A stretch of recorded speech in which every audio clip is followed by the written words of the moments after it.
need to learn the Japanese language if you are planning to practice Daito-ryu? And if so, how fluent should you become? Hello everyone, Mark here, and today we are doing the 6th entry to the Training in Japan series, covering language.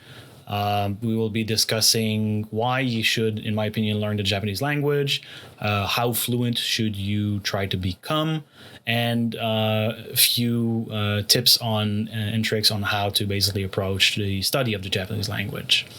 So without further ado, let's get started. As I mentioned in the last episode on culture, terms and expressions specific to Daito-ryu and martial arts, just like the general culture, are basically just like the culture of Daito-ryu, are based on general culture and history, and as such, having a general understanding of the Japanese language that goes beyond simply knowing a few words specific to Daito-ryu is bound to be useful. So, in my opinion, all practitioners of Daito-ryu should learn some Japanese, regardless of whether they're planning to come to Japan or not. But obviously, if you are planning to travel, to Japan and quite possibly do a few trips over the years to get some training time in the Japanese dojo, then that's even more reason to learn the Japanese language. But let's look more specifically at 4 reasons that I think are highly important. And really highlight why you should learn Japanese if you're planning to practice Daito-ryu. So number 1, you want to be able to travel smoothly. The majority of your time will probably be spent outside of a dojo, unless you're traveling to come at a seminar, at which point you're probably going to be closer to the dojo and you're not really going to be going out. If you're coming to train at a Japanese dojo, you'll spend a lot of time outside of the dojo as well. Even basic fluency can make a huge difference in your experience of the general Japanese culture as you travel, go sightseeing, go to restaurant, and interact with people to some degree. And all of this will, again, tint and color your overall training experience as well, I think. Number 2, you want to understand what the instructors and your peers are saying. You may be able to get by without speaking Japanese, but you're going to basically require a lot of people to kind of pay attention to you and kind of guide you. And if there happens to be someone who can speak to you in English, then that person is probably going to become the designated translator, which is kind of a burden on that person, right? Not only that, but the conversely, you also want to make sure that you understand on your own what you're being told. Now, when we're speaking about simple directives like go left, go right, sit down, stand up, it doesn't really matter whether you're being told in Japanese or in English. You'll probably be able to figure it out. But whenever the head instructor is or your peers or a senpai is going to try to explain you something that brings more subtlety, then being able to understand it on your own without the filter of a translator who may or may not be able to do a good job at translation is going to be a big plus. It's going to basically open a lot of learning opportunities to your practice. And most importantly, you're going to be able to make sure that you properly understood what was being said to you, instead of basically maybe end up going back to your home country with all the wrong ideas. It's your responsibility to understand what is being taught to you, and whenever you rely on a translator, or whenever you have an inadequate understanding of the language, well, those are basically all things that are going to get in the way of you understanding properly what's being told to you. There are many subtleties that are hard to express through translation. That's number 3. Take the term, the kanji ki, for instance, right? As in aiki. You're often going to find people that are going to translate the term into energy, power, some variation of that. Truth is, it can mean that to some degree. It can also mean a whole bunch of other things depending on context, depending on whether it's used as part of a compound word or as part of a standalone, as part of an expression. It will depend on the nature of the word or expression. It will depend often also on the context in which said word or expression is being used, and so on and so forth.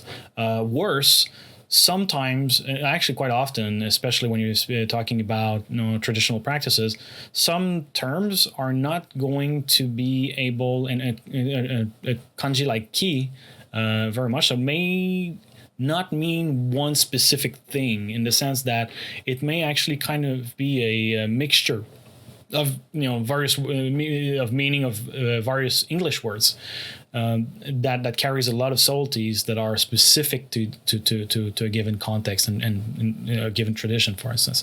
So it's really tricky to understand all of that if you don't have an understanding of the language and the context in which a certain term is being used, right? So without knowledge of the language, you don't understand the context. Without the context, you won't be able to understand those terms properly. And finally, number 4, it's hard to understand the culture without understanding the language, and vice versa, as we've basically touched on in the episode on culture. You could have a perfect understanding of the Japanese language standalone. Perfect grammar, know all the kanji and know all the terms, and then come to Japan and try to have a conversation and not only, not be understood, but have a hard time to understand when people are speaking to you. How Japanese people are using the language itself is rather specific to Japanese culture and very much anchored into it. So, and you won't be able to kind of realize that unless you have some understanding of what's being said, and therefore of the language. But more specifically, to Daito-ryu and martial arts and cultural practices, again, many terms have specific meaning that are, really kind of single context, as a matter of fact, terms that really, they mean something only in Daito-ryu. Or only in some other practice. Aiki is one example, actually, of that. What Aiki means in Daito-ryu is not the same thing that it means in other martial arts tradition where the term is used. The term has been used all the way back from the 1600 in a number of contexts. And yes, there might be some proximities in meaning and some kinship between the meaning of the term, of the same term used across various tradition, but there's cases also where the meaning may be significantly different and unrelated, most importantly. So, arguably you also need some understanding of history to know cause and effect in terms of influence, but just having an understanding of the language will allow you to have a conversation on those subjects as well, and kind of figure out what's going on here. And really, try to identify whether, a term is supposed to mean something specific in a tradition, or perhaps it may actually have borrowed meaning from other sources, basically. Overall, why should you learn the Japanese language? Because the tradition comes from the Japanese language, and unlike modern practices, a lot of the things that are part of the tradition are still deeply anchored in culture. So, if it's anchored in culture, having an understanding of the language becomes quite essential, in my opinion. Now, how fluent do you need to become? Well, ideally as fluent as possible, right? However, do you need to reach a business Japanese level? Probably not, unless you are planning to stay in Japan for an extended period of time. But you at least want to reach some level of fluency, right? Conversational would be a pretty good start already. It would give you the chance to, again, have those discussions when needed with your peers. If you're discussing with your sensei or branch chief and whatnot, you're ideally you want to learn a little bit of keigo, or basically polite forms, but beyond that, you don't necessarily need to go say do the Kanji Kente, which is like the test that Japanese people do to figure out kanji proficiency and that kind of stuff. You don't necessarily need to go do an exam in business Japanese either. Although it wouldn't hurt, but it's not.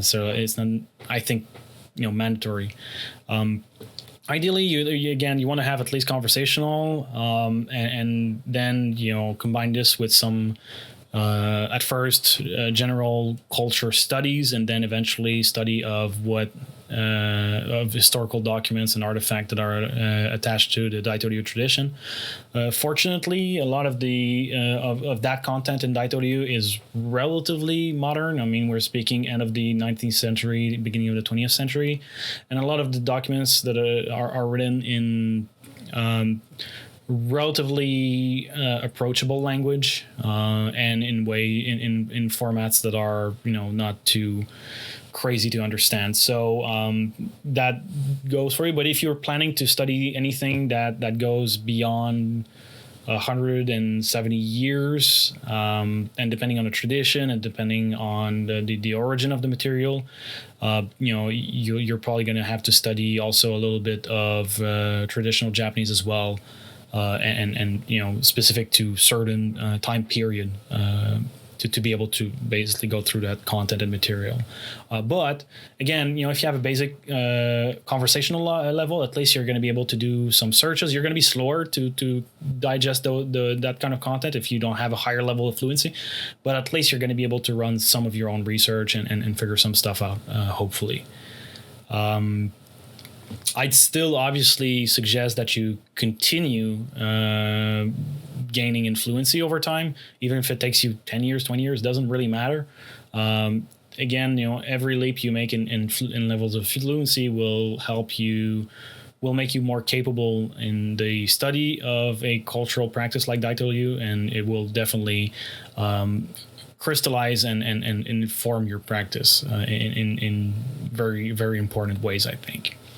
Now, with all that said, here's the big question: how do you study Japanese? Some people will tell you that you need to go and take classes. Others will tell you that you're going to be fine studying on your own. I personally have studied. I don't think I've ever taken classes. I've been in study groups, so basically, just groups of students banding to study for a common goal. But I've never, taken classes myself. I not to say that you shouldn't. It's definitely a good approach. But a lot of the material of the suggestions I'm going to be providing here are going to don't require you to take classes basically. So these are all things you can start to do, today or relatively soon. Number one, install the Japanese language support, pack on your computer. Those are available for free for Mac and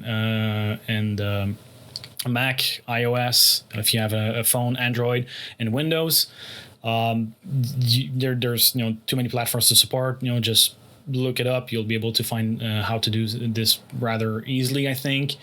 It will give you the opportunity. It will basically help you learn how to type in Japanese, which is quite useful when you're doing searches.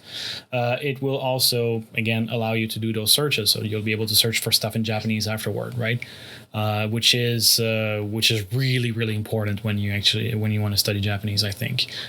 Those things are all free. You don't need to pay for any language pack here. It's just, it ships with the operating system of your platform of choice. So that shouldn't be a problem. Second, in terms of web tools, jisho.org, which is a dictionary website, and Rikhikun, which is a browser extension for Chrome, I believe. There's one also for Firefox. And if it works for Chrome, it's also going to work for Edge, which ships by default on Windows. These are really useful terms. The tools, Rikhikun will allow you to basically, just hover over Japanese terms and get a translation of that term. So instead of translating the whole page, you can basically leave it in Japanese and try to read the content. And whenever you stumble upon a term that you have a hard time reading, You just hover over it, and then you can get the dictionary translation. Sometimes though, it gets a little bit spotty in splitting the words properly, depending on the text you're accessing. So in that case, just using jisho.org which is a proper dictionary proper, and use it to run searches is very, very useful. In terms of other dictionary reference guides, tools, there are three, but I'll be mentioning two. The third one I'll mention a little bit later on in a different category. But number one would be basically the Japanese app distributed by Renzo Incorporated on iOS. That application, if you don't have an iPhone, that would almost basically justify switching from Android to iPhone. I mean, I don't want to convince anyone to switch phone or anything, but that application is just that good. It's a great dictionary. It has categories of words by lexical fields, topic, by JLPT, so Japanese Language Proficiency Test categorization. You can create your own set of words, and all the sets that you have that pre-existing or the ones that you create can be used for as flashcards for studying purposes. So it's really, really, really, really super useful. It's go get that app, buy it. Well worth your money. If you don't have an iPhone, go buy one used if needed, and just use that as your dictionary. It's really amazing. I used the Duolingo a while back, mostly just to see how well a job it was doing. I've used a few other learning platforms online like this. Some were better than others. I think Duolingo was okay. If you're already a user of Duolingo, I'd suggest maybe starting with that, and then making your way into other material. But it's not necessary.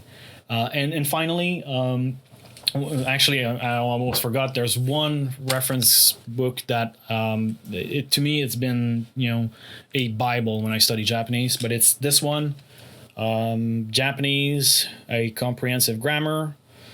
This is written by people from Tokyo University and Tsukuba University. It's basically, whenever you're looking for a grammatical form, bunpo,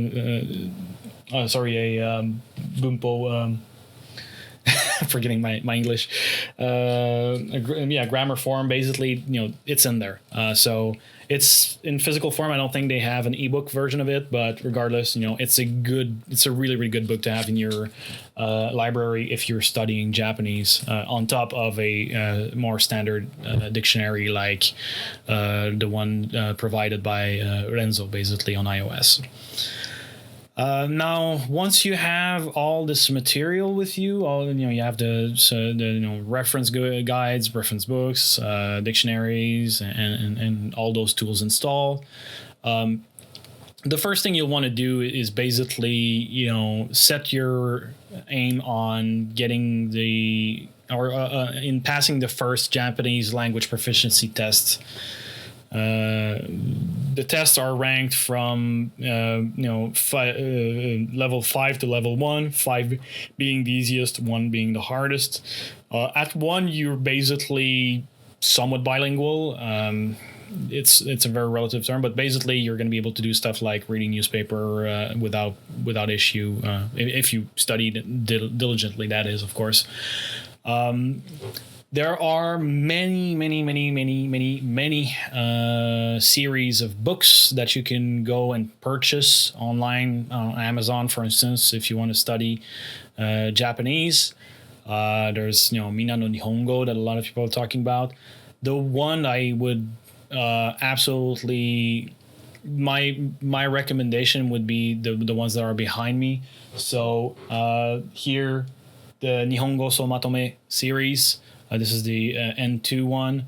You're gonna have one for you're gonna have books for reading comprehension, listening comprehension, grammar, kanji, vocabulary, and you're also gonna have small how you call them, quiz books that you can also buy.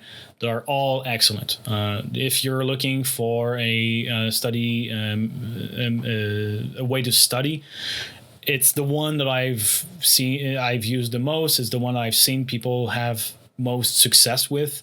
It just works really well.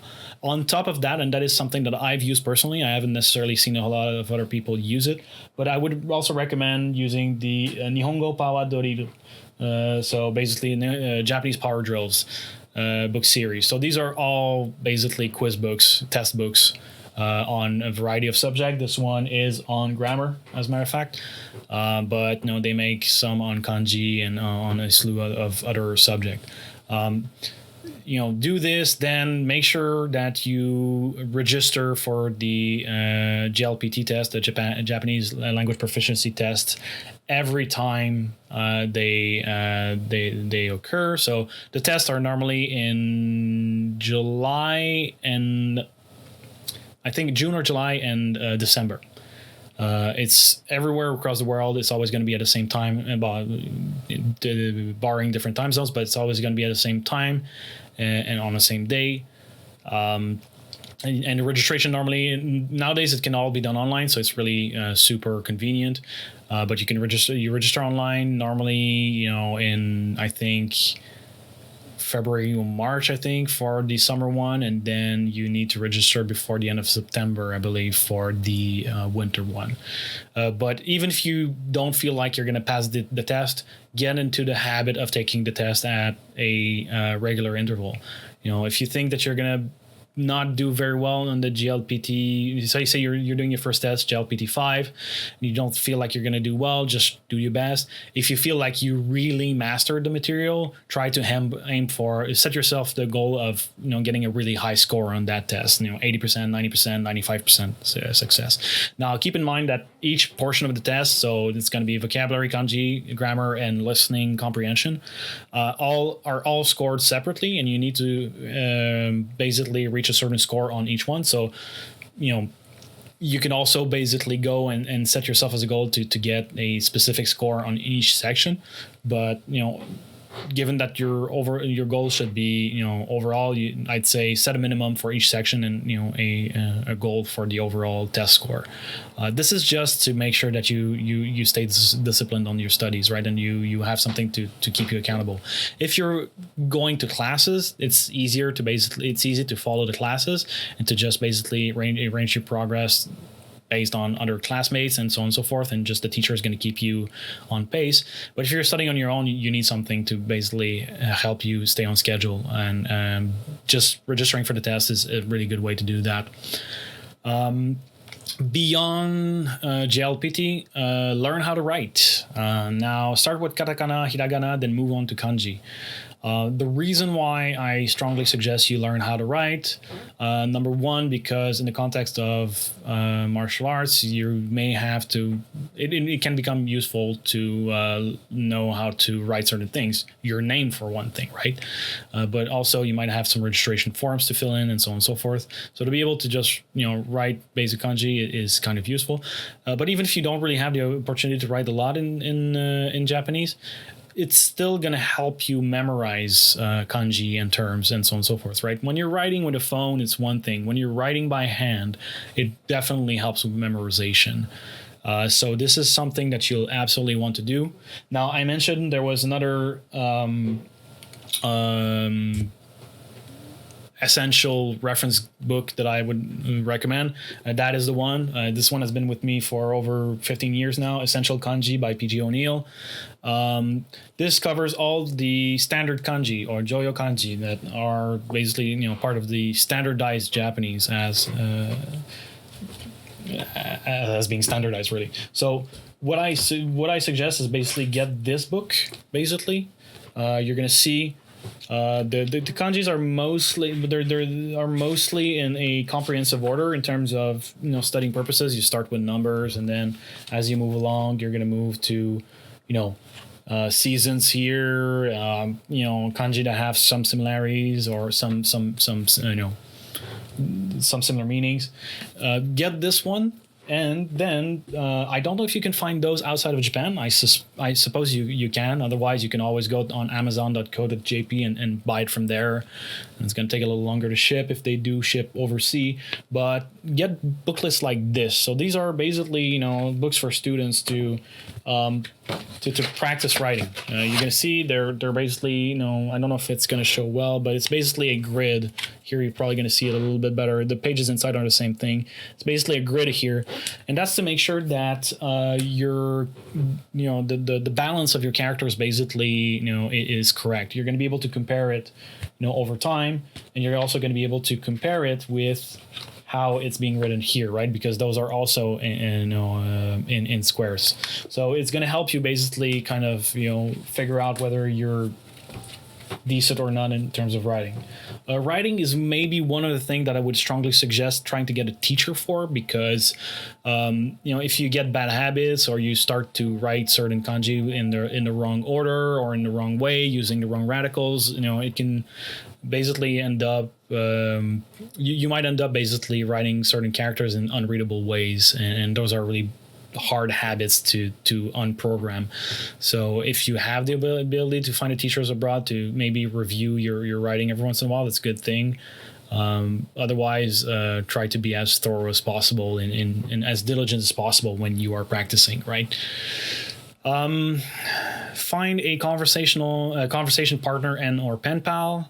Number one, if you're learning how to write, in the conversation partner or pen pal is a Japanese person. They'll be able to basically at least cover the basic with you in terms of how to write.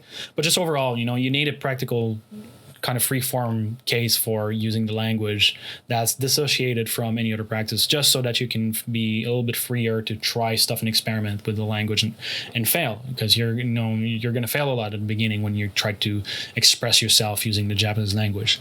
This is something that I never really had to use, because living in Japan, I started to study Japanese mostly after deciding to come to Japan, which was a bit of a mistake, to be honest. I should have started to study far earlier. Not that I didn't study at all, but I should have studied more. But once I was in Japan, basically, I was mostly interacting with people and the best I could, and I was just trying to learn on the go, basically, along with the self-studies, following the pattern that I described before. And finally, try to read books in Japanese. The oft frequent given tip is to try to start your way up from reading manga. Manga are basically comic books. It's simple Japanese. It's quick sentences. There's a lot of really good stuff that's not necessarily just aimed to children. There's stories that are a little bit more fleshed out, more complicated, more thought out. It's still manga, so you may or may not be interested in that, but that's a good starting point in terms of language practice nonetheless. But then after that, try to work your way up, reading some news online, finding some blogs you like, and just try to have some reading material to go over on a regular basis, so that you get a little bit of reading comprehension into your study regimen. So that's pretty much what I have to suggest in terms of Japanese. I'm sure if I would think a little bit longer on the subject, there's other stuff I would be able to recommend, but that should give you a pretty good starting point. Now, I know a lot of people out there are going to basically, tell you stories about how it's really hard, impossible to learn Japanese. It's, especially if you're living abroad, and that it's painful and so on and so forth. I've been living in Japan for 12 years, and unlike other people in my surrounding, my Japanese is still pretty bad. I'm conversation is not an issue, of course, but some topics of discussions are still a little bit, I lack some of the vocabulary and so on and so forth. What I can tell you is every time I learn something new in Japanese, it helps me greatly, and not only obviously in my not necessarily in my day-to-day life really, but just it increases my level of understanding. So whenever I have to do stuff for Daito-ryu or for martial arts or for practice, it helps. It really helps. And I can also tell you that there have been certain points where I've learned even just some basic Japanese, and it just changed everything in terms of how I understood, how I interacted, at least at the dojo, right? Not necessarily how I understood some subtleties of the practice really, but just day-to-day training became a different practice thanks to the understanding that I gained of the language. And now, in the last 2 to 3 years, there's been a lot of staying at home essentially due to COVID. And one thing, and all the Japanese studies definitely helped with doing research on Daito-ryu and on history and so on and so forth. It helped me doing the back and forth with Japanese people when I had questions for them in regards to Japanese history and their knowledge of it, or perhaps to request access to certain documents to certain Japanese people, right? Without having access to the language, you won't be able to do that, and that's basically closing the door on a lot of elements of Daito-ryu that may really make a difference in your understanding of the practice, right? The most important thing by far that the language has brought me is it gave me the opportunity to speak directly to my teacher. And to engage in conversations that go beyond the basics with my teacher. You have to remember that Daito-ryu is meant to be a direct transmission from person to person. That's very hard to do. Arguably, there's a lot of stuff that's just not going to be conveyed by word anyway, but you still need the spoken language. You still need, a way to talk about those things.